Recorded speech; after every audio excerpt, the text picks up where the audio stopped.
Hello everybody, welcome back to the channel.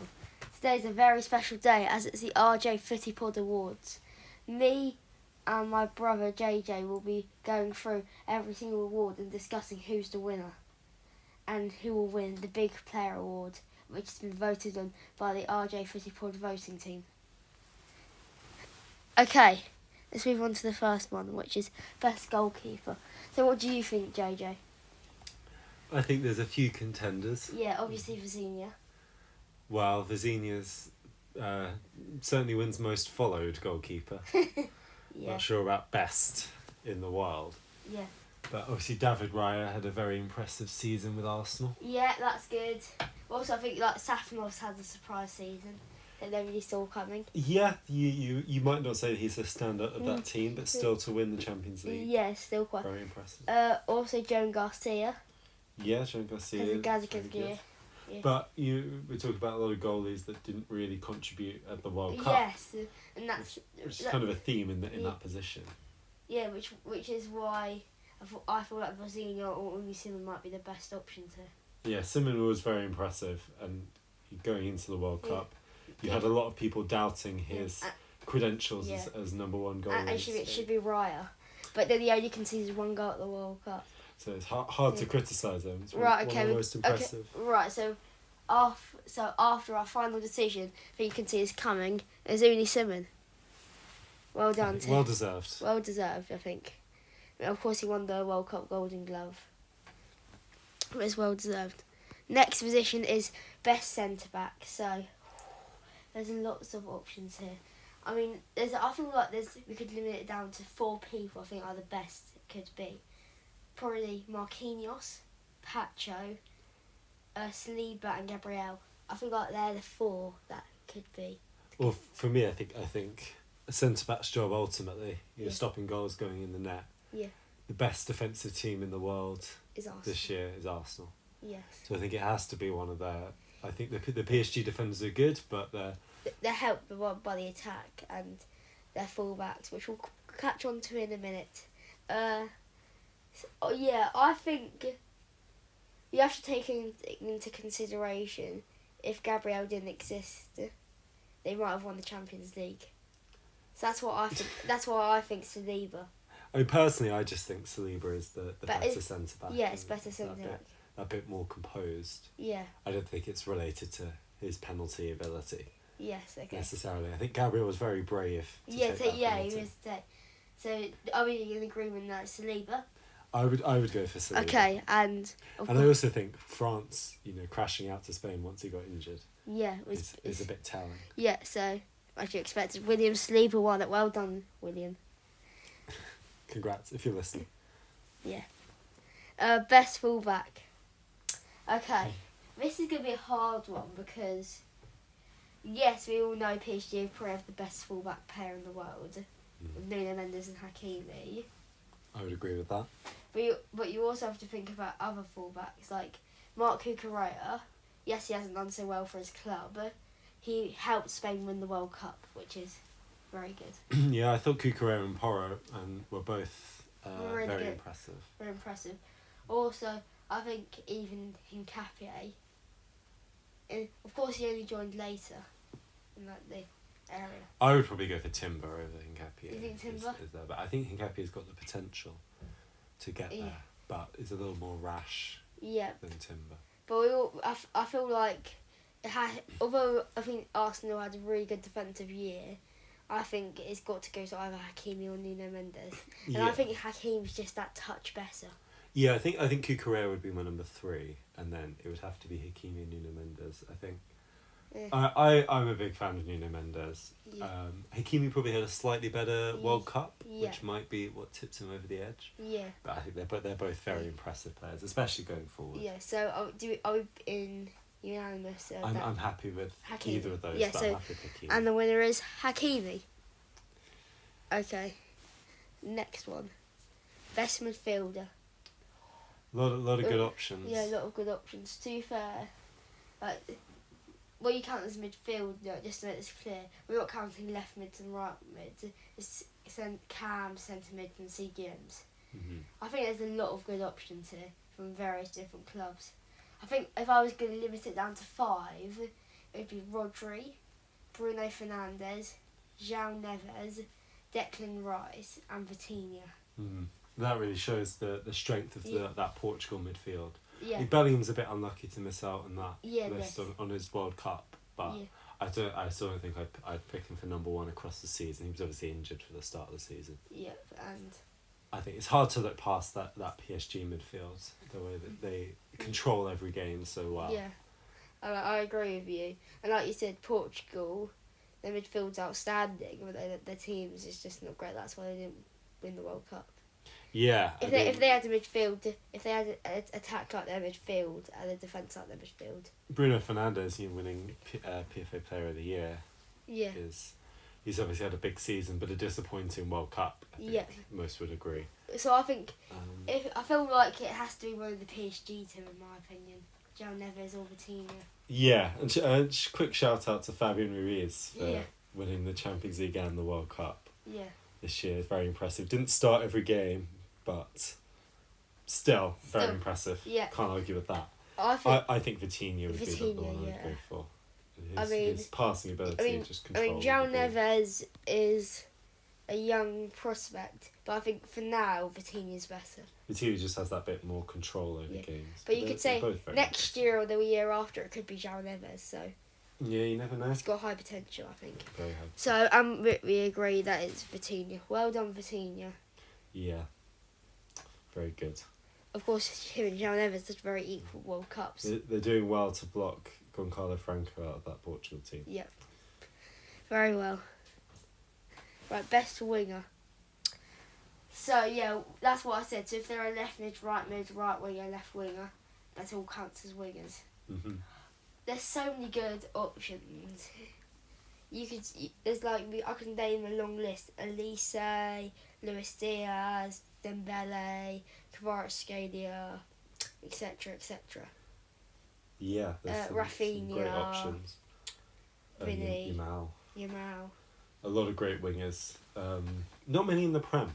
No, it feels like the Prem's a bit of a dearth in that position. I mean, if I was going to pick anyone from the Prem, I'd probably have Semenyo or Doku. Yeah, Semenyo and Doku have been good.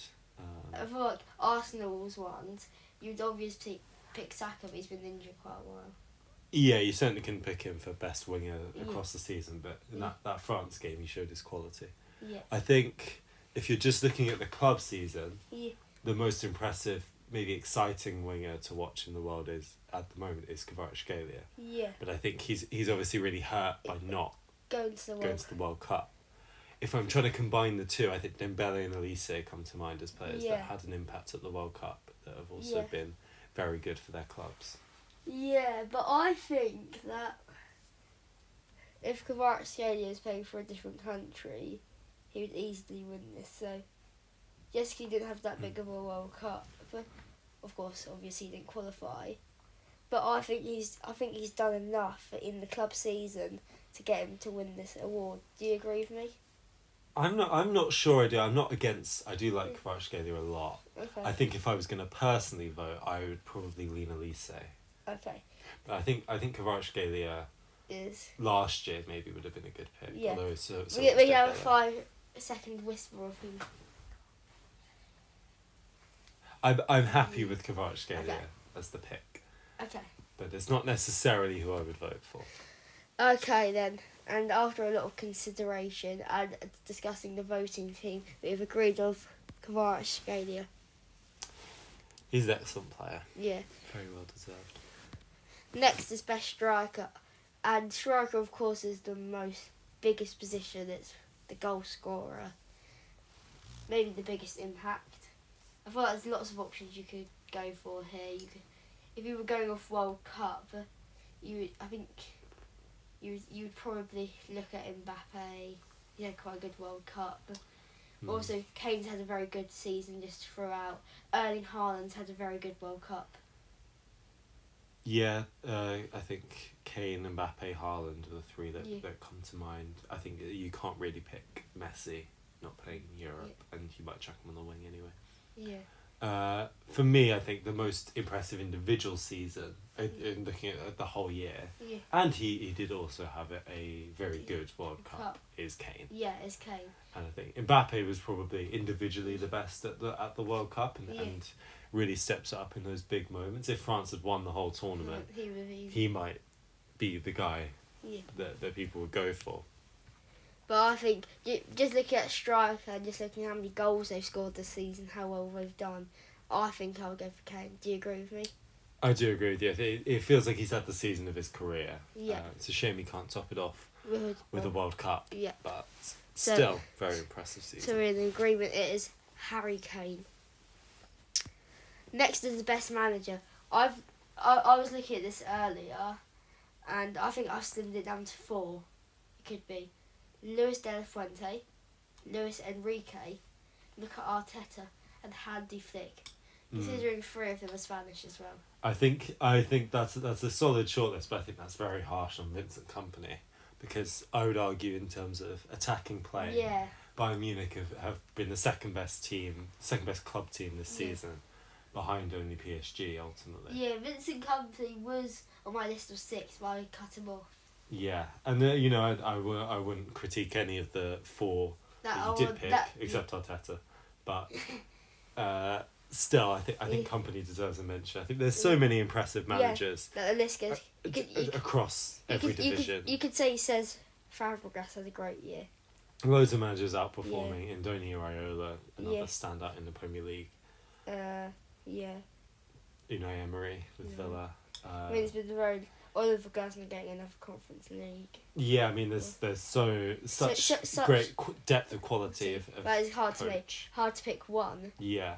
But you've got to think, I hope you agree with me, that it's got to go to the manager that has taken their national team to the next level. I do think that there's an extra level of difficulty managing a national team. Luis Enrique, who's been the best club manager in the world this season, failed at that 4 years ago with Spain. Couldn't get past, I believe it was Croatia they were knocked out by. That's what, Oh no, it was Morocco, sorry. Morocco. Yeah, that's why I think Luis de la Fuente should win. Like I said, Luis Enrique had a bad World Cup with Spain. I don't think, not anyone, but I don't think Spain were on high favourites to win the Euros. But then most people's favourites were France. But he's outdone most people by winning the World Cup and the Euros, which I don't think many people expected. They're an incredibly solid team. I did predict Spain to win, just to put that out there. But they're an incredibly well-structured team, very organised. Very. All know their roles, and there's so many standouts across the pitch. And he improves players that haven't had the best club seasons. We talked about Porro, Cucurella, Laporte's playing in Saudi Arabia. Yeah, even Uni Simon. Yeah, or Yarzabal, not playing. You're a very good player, but not playing for the best team in the world. Rodri, Rodri's more of the superstar, I suppose. He's got quality, but he hasn't really shown it since he won the Ballon d'Or. Or bit of an injury. But at the World Cup, I think he looked really solid. So I think it's an easy decision of Luis de la Fuente. They just looked, obviously, a slightly disappointing result against Cape Verde, but they still looked in control of every single game they played. I think he deserves a lot of credit. So the final decision is Luis de la Fuente. Right. Next is best club. And I think there's a lot of clubs that could qualify for this. And to let you know, we're not qualifying national teams, otherwise Spain would easily win. So it's club teams. I think we could have a short list of this, but the list could go on. I feel like there's only 3 contenders, in my opinion, which are Bayern Munich, Arsenal and PSG. I mean, ultimately, you can phrase it in a way that's biggest overperformance. Yes. Where you might go for Como or Sunderland or something like that. But I think ultimately we're looking at the best club. Yeah. And winning the Champions League 2 years in a row is big. It makes you the best club. Yeah, 100%. And even if it's on penalties. Well, yeah, I mean, it does show the impact that top teams have to be good on penalties. Yes, and if PSG lose on penalties to Liverpool in the round of 16 last year, and then lose some penalties to Arsenal, it shows. No one cares as much. But they won both. But they won both, and then they're back-to-back Champions League winners. And And it's, the the best team in the world, the best club in the world. yeah. Difficult to argue against. Yes, I think it's PSG. Also, I feel like out of all of those nominations as well, I feel like they're all quite equal of having a good season, but PSG obviously winning the Champions League. Yeah, it just gives you the edge. And of course, if Arsenal won the Champions League, we would have Arsenal, I think. Yeah, I think Arsenal deserve a lot of credit Yeah. for getting over the line in the The Premier Prem, League. yeah. And to make the final in the Champions League the same year as winning the Premier yeah. League in a really grueling season. And to make fun of that Man City fan. Yes, the bottle fan. Yeah. Right, next is Best Young Player. I've also slimmed this down to 4 or 6. I'm going to do the 6, which is Max Dowman, Rio Ngamoa. Then there's a big jump up of quality to João Neves, Pau Kabasi, Lamine Yamal and Desiree Doué. Listen, I think Max Dowman and Rio Ngoma are very lucky to be in the conversation with those players. Yeah. They've had some good moments, but they're nowhere near. They qualify as the actual really young player in this. If you want to go under 18, Yeah. maybe. But of course, this award's probably given the max age it can be is probably about 21. I think that's fair. You want someone that's made a significant impact. Yeah. For club and country. I think ones we could eliminate. This may sound bold, but I think I would eliminate obviously Dalman and Gamoa. Yes. But I would also eliminate Doué. I think Doué's an excellent player. But really, really good. It'd be harsh. It's harsh to put him in the same bracket as Dalman and Gamoa. But I think out of those, I wouldn't pick him. I think out of those 3 of Kabasi, Lamine Yamal and João Neves, he's probably the weak point in it. The main reason. I don't know. I mean, I think they're all on an equal level for me. I wouldn't say that. You don't think? I think Doué's just a bit below. Of course, you have to remember, if we were going off probably quality, those would all be equal. But I'm thinking because of age-wise, see how good like Kabasi is at this year, and at 19, same for Lamine Yamal. That is very impressive, and that does factor into who I ultimately think is my pick. Oh, I think João Neves has had an extremely good year, and there's so many words you could describe him as, which good words. It's just so composed at such a young age. But I think he misses out of mainly having a bad World Cup. Yeah, maybe not bad, but obviously Portugal were a bit disappointing. That's what I think. I've switched on to Kabasi and Lamine Yamal. Yeah. If we could, I would give a joint award for this. But I feel like... I mean, we probably can. We probably can, but I don't want to. But I think out of those 2, Kabasi just falls behind. I think Kabasi is excellent, but Yamal is the more exciting pick, and he's proven for quite a few years now. Yeah, look at his goal and assist numbers. He was criticised at the World Cup for not scoring as many as he could have done. But actually, he was always a presence. He was always lively, and he's doing that at age 19. You can't say that about many other players globally. Yeah. Even Messi at his age was not at his level, and I think he's got so many good years ahead of him, and can still really, really improve. So I would say Yamal. I would say Yamal as well. I feel like if it was best young player at the World Cup, I would definitely give it to Kabasi. But he did win the award. Yeah, but I feel like overall season Yamal was better. So well done, Lamine Yamal, him lifting the World Cup there, with a nice grin on his face. Right, sure best player. So this is how it's going to work. Instead of discussing, we're going to discuss who we think might win. I don't know. You don't know. This was a secret ballot of the RJ Footy voting team, which did include us, but we didn't count up the votes. Someone else did. So we don't know who's the actual winner. I can only go off what I voted for. Yeah. So who did you vote for? My top choice was Harry Kane. I think if you're looking at individual season, who had the stand up, his goals record was absolutely crazy. Right. Obviously disappointing that England and Bayern didn't quite get over the line in the big competition. In the big competitions, but you can't say it was a lack of his effort.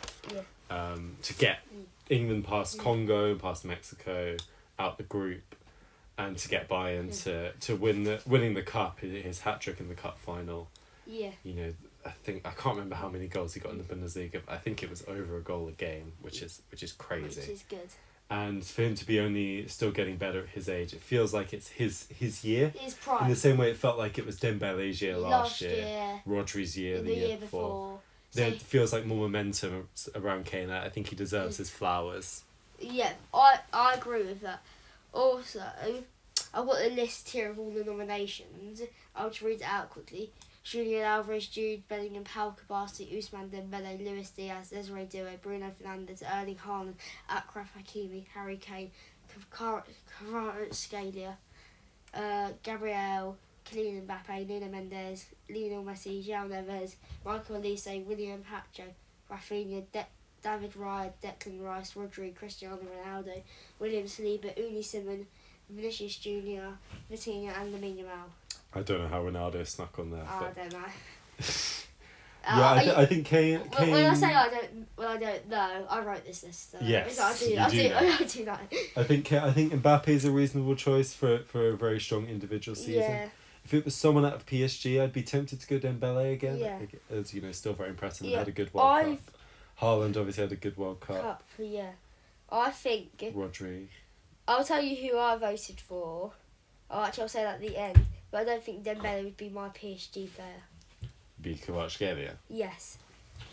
So let's just get on to it. The winner of the RJ Footy Port Best Player Award goes to Kylian Mbappe. Ooh, interesting. You see, Not expected. I don't think that was expected. I think well deserved. He's an excellent player. Well deserved. I'm actually quite shocked. Probably the best player at the World Cup. I know they like to give best player to someone who's won it. Yeah, they tend but to ultimately he is. But ultimately, probably the most impressive overall World Cup. Yeah. Right now, I'm just going to go through how many points he got. He got 34 points. The runner-up, which was Harry Kane, got 31 points. Third place, I believe, was Ousmane Dembele with 26 points. Then, surprisingly up there was Uni Simon with 22 points. 22? Yeah. Wow, that's very high. Oh no, that's the wrong player, that was Lamine Yamal. Yeah, that makes a bit more sense. Yeah, Uni Simon still got 14 though, which is very high for a keeper. Yeah, he I'm not sure about that. He didn't have a great club year. Yeah, I mean, I'm sure he... That helped by my 8 points to him. Right, well that's probably most of it. Right, okay. Well done, Kylian. Well done. If you're watching. Which I highly Congrats. Congrats. Hopefully this makes up for the lack of World Cup. Yeah. And he definitely didn't force us to make him the winner. No. No. You maybe did that. No. I didn't. Only I didn't. Like I said, I didn't know who it was. Yeah, we all believe that. Yeah, we do. Okay, so these are all the winners. Best goalkeeper, best centre-back, best full-back, best midfield, best winger, best striker, best manager, best club, best young player and best player. I'm just going to go through them all. Best goalkeeper, Uni Simon. Best centre-back, William Saliba. Best full-back, Akraf Hakimi. Best midfielder, Vitinha. Best winger, Kavicci Carcastalia. Best striker, Harry Kane. Best manager, Luis de la Fuente. Best club, PSG. Best young player, Lamine Yamal. And best player, Kylian Mbappe. Okay, here's some more information. Next episode coming soon. Lineup making. End of season review.